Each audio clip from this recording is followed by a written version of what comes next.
your spine, nothing will. That, of course, is the fabulous Avro Vulcan. And you can tell your grandchildren you've heard the Vulcan howl, the sound of those wonderful Rolls-Royce Olympus engines, 16,500 pounds of static thrust from each of them. That extraordinary howl that she makes when she's starting to take off. It's as if she is pawing the ground, ready to go.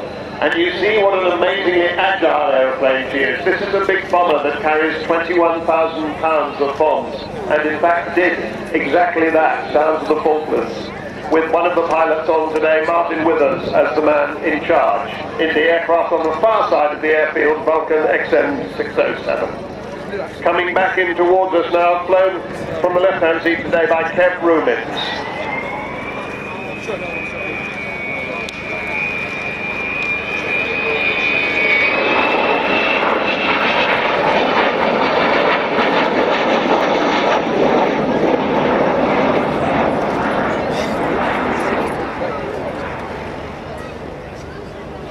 This was the first B2 version of the Vulcan into RAF service.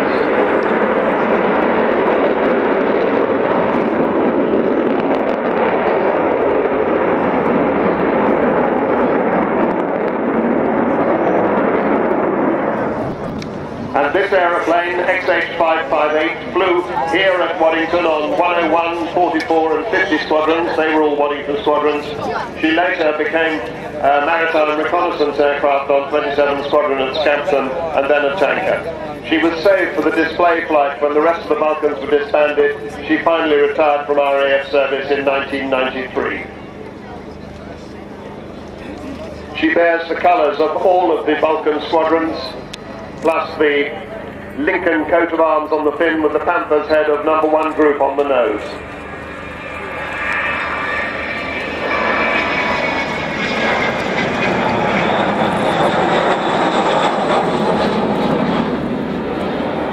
After the Royal Air Force dropped her onto the scrap heap in 1993, one Dr. Robert Fleming felt that the RAF should preserve her, but they didn't. And the end result was the Vulcan to the Sky Trust and the start of a unique campaign to get her back into the air.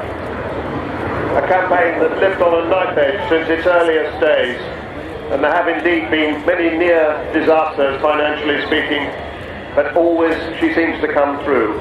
She costs £2 million a year to run this aircraft. That's about £38,500 every week. That has to be raised. She's not paid for in any way by the taxpayer, the Royal Air Force or the government. She is entirely funded by help from industry and the great British people. So more about how you can help in a moment, but let's keep our eyes on the display, because as she comes round this time, I think we'll see the bomb doors open, and inside the bomb bay that carried 21,000 pounds of bombs, there are now the names of people who've contributed and who've paid to have their names inside that enormous bomb bay.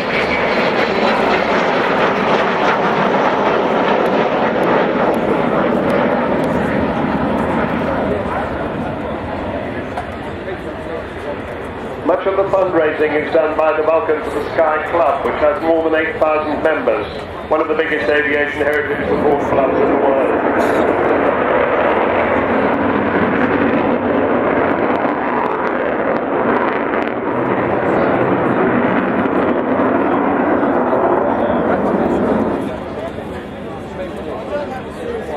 So she does continue to need everybody's help. I'll tell you more about how you can provide that.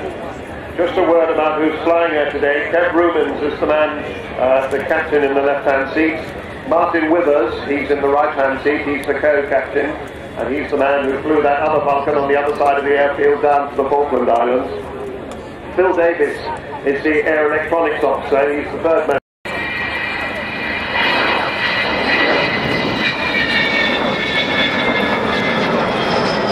She can tiptoe in when she wants to.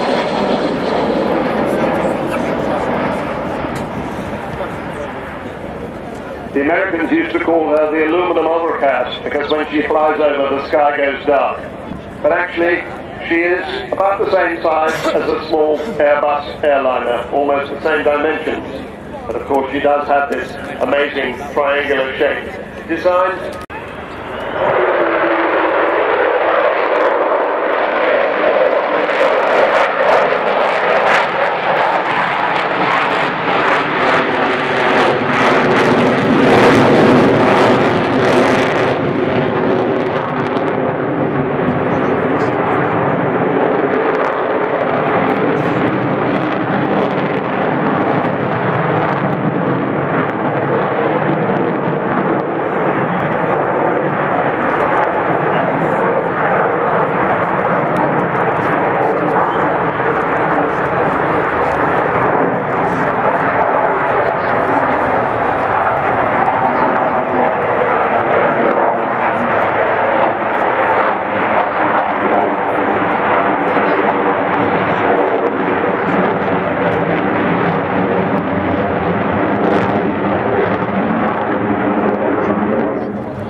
new part of the display. You might have noticed that she had the air brakes out. Those are those big brakes that stick out the top and bottom of the wing while she was doing that.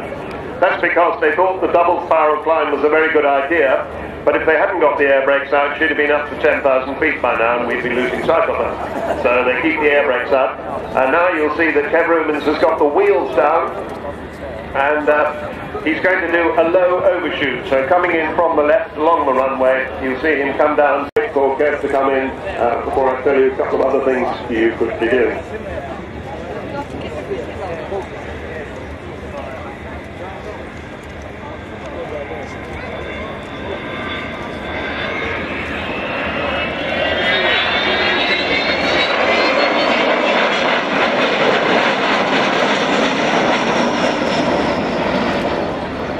Wheels up, coming on in.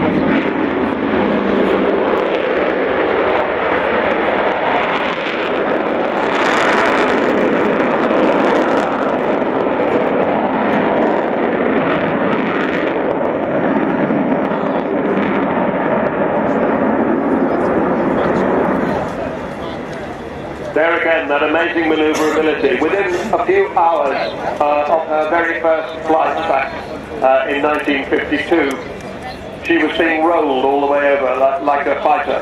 And in fact, she does have fighter control sticks inside, the one-handed fighter control stick instead of the sort of yoke that you would normally expect in a big bomber. She was even rolled at the Farnborough Air Show. Well, they eventually decided that perhaps they oughtn't to do that, but, well, thoughts really, weren't they? I actually was there when she was rolled. I saw her being rolled. She was painted bright white in those days, and it was an amazing event.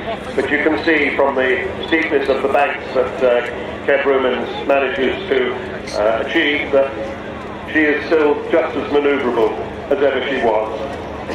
Now, I was saying earlier that it's costing about £38,500 a week in, week out, to keep this aeroplane flying.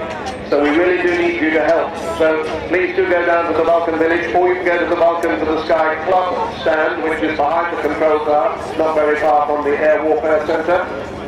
And the other thing you could do is you could get your mobile phone out. You could do that now. Get your mobile phone out and text the word Vulcan, VULCAN, to 70